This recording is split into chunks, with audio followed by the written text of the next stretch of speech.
you're not our father. You're just Mark. Liam, my 18-year-old stepson.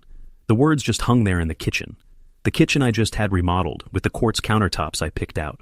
The kid who said it was wearing a $400 hockey jersey I'd bought him as a just because gift. His $3,000 worth of goalie pads were sitting in my garage, and he had the nerve to look me dead in the eye and drop that bomb. Why? Because I had just asked a single, perfectly reasonable question. Liam, your dream school is $80,000 a year. How exactly do you plan on paying for that? It was a nuclear moment. His older sister, Qley, 19, home for the weekend from her outrageously expensive private liberal arts college, the one I was co-signed on the loans for, didn't even bother to look up from her phone. She just let out this heavy, bored sigh. God, Mark, why do you always have to make everything about money? It's so tacky. Tacky, that was the word. Not scary, not impossible. Tacky. As if I'd just used the wrong fork at a dinner party.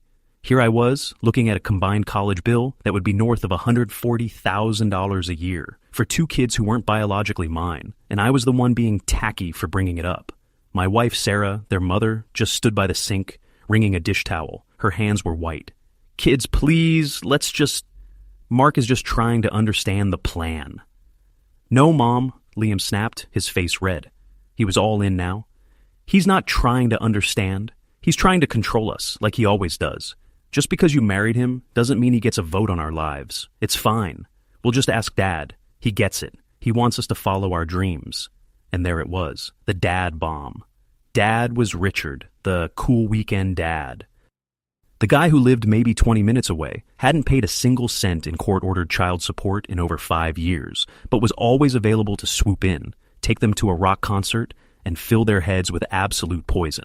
He was the guy who promised them the world, knowing full well he'd never have to pay for it. And I was just Mark, the guy who paid for the braces, the guy who paid for the car, the guy who paid for the therapy, the guy who paid for everything. A decade. 10 years of my life, my money, my time. 10 years of being the on-call 24/7, all-inclusive parental unit. And in one 30-second exchange, I was reduced to just Mark. The strangest thing happened. The rage I should have felt, it just wasn't there. It was like a switch, a heavy industrial click somewhere deep in my chest. The sound of a bank vault door swinging shut and locking. I didn't yell. I didn't argue. I actually let out a little breath. I think I even smiled. It must have been a terrifying smile. You know what, Liam? I said, my voice perfectly calm, eerily calm. You are 100% right. The sudden agreement threw him. He blinked. What?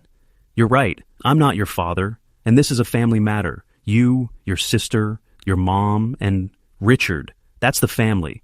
You should absolutely talk to him about it. He gets it. I reached into my pocket and pulled out my keys. Sarah's eyes went wide. Mark, I'm just Mark, I said, walking to the door. And just Mark is going to go for a drive. You guys, you handle the family stuff. You're all adults now, right? You got this. I walked out. I got in my car. And I didn't just go for a drive. I drove to a hotel, checked in, and turned off my phone. The silence was deafening, and in that silence, I pulled out my laptop, and I opened a file I'd been keeping for almost 10 years, a password-protected spreadsheet. I called it the Sucker Fund. Let me tell you about the Sucker Fund. I met Sarah when she was a single mom, just barely holding it together. Liam was 8, Qley was 9. They were quiet, sweet kids. And Richard, he was already the villain. The guy who'd show up in a rented Mustang, promised them a trip to Disneyland, and then something would come up.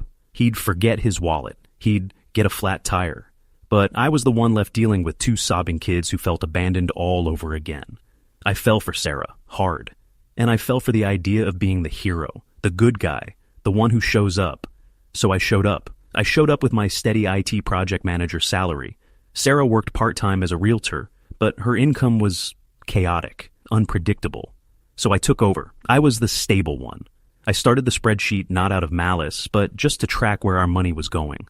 It started small. Qley's braces, $7,100. Liam's braces, $6,800. Liam's first set of goalie pads when he decided hockey was his destiny, $2,500. The next set, when he grew out of them, $3,000. The travel league fees, year after year, $4,000, $5,000, $6,000. My God, the hockey, the hotels, the gas, the team dinners, then Qley. Her anxiety flared up in high school. Therapy, $150 a session, twice a week for a year. Insurance covered almost none of it. $14,400. Her first car, a used Honda so she could get to her unpaid internship, which was really just hanging out at a fashion blogger's office. $8,000, plus the insurance, plus the repairs. The study abroad summer trip to Spain she had to go on. $5,500, which I paid for by pausing my 401k contributions for 6 months. New laptops for both of them, new iPhones every single time a new one came out. I sat there in that sterile Marriott room, staring at the total, the grand total of extra. This wasn't mortgage. This wasn't food. This wasn't utilities. This was the sucker fund. The total amount I had spent was $92,450, and I was tacky. I slept better than I had in years. I turned my phone on the next morning. 22 missed calls from Sarah. A string of angry, then terrified, then pleading texts. Mark, where are you? This isn't funny. The kids are upset. Please just come home. We can talk about this. I'm scared, Mark. Please. I drove home. She was sitting at the kitchen island, the same place the execution had happened. She looked like she hadn't slept. She ran to me. Oh my God, Mark. I thought you'd... I'm not leaving you, Sarah, I said gently, pulling away from her hug. But I am leaving. Her face crumpled. What? What is that? I don't understand. I'm not leaving the house. I'm leaving. The arrangement, the contract, the bank of Mark is closed. Indefinitely. I sat down at the island, opened my laptop, and turned it to face her. I'm done, Sarah. I'm done being the solution to every problem and the target for all the resentment. What is that? She whispered, looking at the spreadsheet. That, I said, is the sucker fund. That's $92,150. That's the price of braces, hockey, therapy, cars, and following your dreams. That's the money I've poured into your kids who, as of last night, have made it perfectly clear that I am, and I quote, just Mark, and that I'm tacky for even mentioning money. She started to cry. They didn't mean it, Mark. You know how they get. They're just spoiled. I spoiled them. Yes, I said. You did, and I enabled it. But the enabling, that's over, as of today. What does that mean? She sniffled. It means, I said, pulling up a new document I'd written that morning, that we are making some changes, drastic ones. First, we are separating our finances completely as of today. Separating, we will have one single joint household account. I've already calculated it. Mortgage, utilities, property tax, house insurance, and groceries. That's it. Based on our incomes, my $110,000 and your, let's call it $35,000. I will be responsible for 76% of that joint account, and you will be responsible for 24%. My paycheck will no longer be deposited into our joint checking. It will go into my new account, and your commissions will go into your new account. What we do with our money after the bills are paid is our own business. Mark, you can't... That's not a marriage, she wailed. A marriage is a partnership, Sarah. I finally raised my voice. What we had, was a sponsorship, and my contract just expired. My sponsorship is over. What about the kids? What about Qley's tuition? It's due in 3 weeks. What about Liam's deposit for NYU? I took a deep breath. That, I said, is a fantastic question, and I am so excited to hear what Richard has to say about it. Because, like Liam said, they're going to ask Dad. He gets it. The first week was chaos. Absolute screaming, door-slamming chaos. Qley, back at her expensive school, must have seen the funding pullback on her student portal. She called me, not Sarah, me. Mark, hey, so, funny story, she said, that fake sweet voice she used when she wanted something.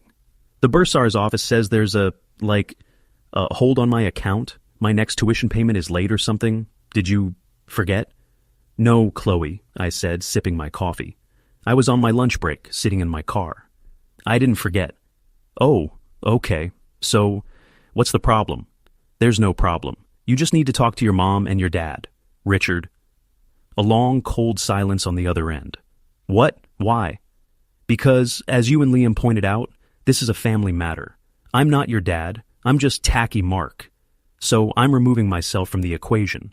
You need to talk to your parents. Plural. Mark, that's not... You can't do this. I'll be kicked out. Her voice was rising, cracking. That sounds incredibly stressful.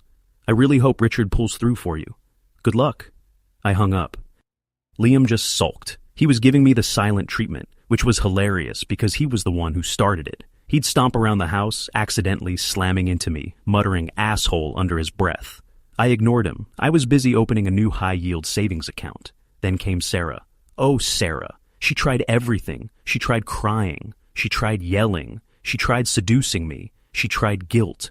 You are ruining their lives. You are destroying this family, all because your little feelings got hurt. This has nothing to do with my feelings, Sarah, I told her, night after night. This is about respect. This is about consequences. This is about the real world. Your kids are adults. They said the words. I am just listening to them. They fired me. I'm just accepting my termination. The best part? The college fund. Oh, this was delicious. See, years ago, I had opened a 529 college savings plan in my name, with them as the beneficiaries. I'd been funding it. It had about $60,000 in it. The day after the sucker fund revelation, I called my financial advisor. I cashed it all out. Every penny. I paid the 10% penalty. I paid the taxes on the gains. I didn't care. It was a $7,500 freedom tax.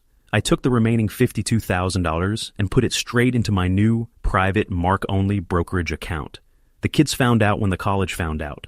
Qley was put on academic probation and told if her $30,000, her half, the rest was loans, wasn't paid, she'd be expelled. Liam's NYU dream, it just evaporated. The deposit deadline came and went. Richard, needless to say, did not get it. I even got a call from Richard. Richard, the man himself. I hadn't spoken to him in 3 years. Hey, Mark? Man, what's going on? He said, like we were old buddies. The kids are, really upset. Qley's in a total tailspin. Is she? I said, cleaning my new golf clubs.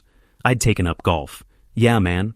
And, look, I know we've had our whatever, but Sarah says you're, cutting them off just because of some stupid thing Liam said. Come on, man. They're just kids. They're 18 and 19, Richard. They're adults, and they were crystal clear. I'm not their dad. You are. So, be a dad, pay the bill. He laughed, a short, nervous laugh. Yeah, right. Look, I'm a little tight right now, man, but I was thinking, maybe if I can, pull together, $1,000, maybe $2,000, you could, match me for the kids? I laughed. I laughed so hard I had to sit down. Match you? Richard, I've been matching you to the tune of $92,000 for a decade. I'm done. I'm out. I'm retired. They are all yours, my friend. You get it. Remember? Go get it. That's not cool, Mark. You're turning them against me. No, Richard, I said, my voice ice cold. You did that all by yourself. By being a ghost who promised them magic. I'm just the one who turned the lights on. Have a good life. Don't call this number again. I blocked him. The next few months, God, it was a war. A cold, silent war. Qley was kicked out. She had to come home. The shame and the rage, it radiated off her. She wouldn't look at me. She wouldn't speak to me. She got a job. A double shift, minimum wage waitress job at a 24-hour diner. She'd come home at 3 a.m., smelling like grease and failure, her feet bleeding. And I'd be sitting there, reading a book. She'd just glare at me with pure, uncut hatred. Liam fell into a deep depression. He wouldn't leave his room, just video games, 18 hours a day. He refused to apply to community college. He said his life was over. And Sarah? Sarah was a ghost. She was working all the time, trying to pick up extra clients, trying to scrape together something. But she was broken. Our marriage was gone. We were roommates. We slept in the same bed, 6 inches apart, a frozen tundra between us. She hated me. I think she hated me more than the kids did. I had broken the illusion. I had forced her to see the reality of her life. And me? I was fine. I really, truly was. I lost 20 pounds. I was maxing out my 401k and my IRA. I bought a motorcycle, a beautiful, brand new $20,000 Triumph. I'd take off on Saturdays and ride for 8 hours, alone. They saw it. Oh, they saw it. They saw the new golf clubs. They saw the new motorcycle. They saw me, relaxed, reading, unbothered. And it killed them. I was the monster. I was the selfish, evil stepfather who was hoarding his money while they suffered. I had one moment of doubt. Qley had come home from a double. It was raining. She was soaked. She just stood in the kitchen, not even taking her coat off, and just broke. She slid down the cabinet and sobbed. a desperate, hopeless, ugly cry. And I almost caved. I almost walked over. I almost said, "It's okay, I'll fix it." But then I heard her mumble through the tears to herself, I can't believe he's just letting this happen. That asshole, just because we hurt his precious little feelings." I turned around. I went back to my study. I closed the door. This wasn't about feelings. This was a lesson. And class was not dismissed. The thaw didn't happen overnight. It was slow, painful. It took almost a year. The first crack was Liam. The car he had was an old beater I used to maintain. It broke down. He actually tried to fix it with Richard. They apparently made it worse. He was stranded. He had to get a bus home. He was humbled. He knocked on my study door. First time in 6 months. I said, "Come in." He just stood there, couldn't meet my eye. "Hey," he mumbled. So, the car, it's not working. I think Richard, he put the oil in the wrong place." "He put it in the radiator," I said, not looking up from my monitor. "Yeah, how'd you know?" "Just a guess. So, what do you need?" "I need it. I have a job interview." "At Home Depot, just as a stalker." I looked up at him, really looked at him. He was thinner. His eyes were tired. "Pop the hood," I said. "And Liam, don't ever let Richard touch a wrench again." He tightened the oil filter on. We spent the next Saturday fixing it. He didn't say thank you, but he listened. He handed me the tools. He learned. The second crack was Qley, and it was profound. She had saved up from the diner. She'd saved $4,000, all on her own. And she had enrolled in community college, herself. She was taking accounting. She came to me one night, sat at the kitchen island. "Just Mark," I said. "What's up?" She didn't smile. She was all business. "I have a question." "Shoot." "I'm in this financial aid class. My professor was talking about the FAFSA, the form for student aid." "Okay." He said that a step-parent's income only counts if you list them, or if they legally adopted you, which you didn't.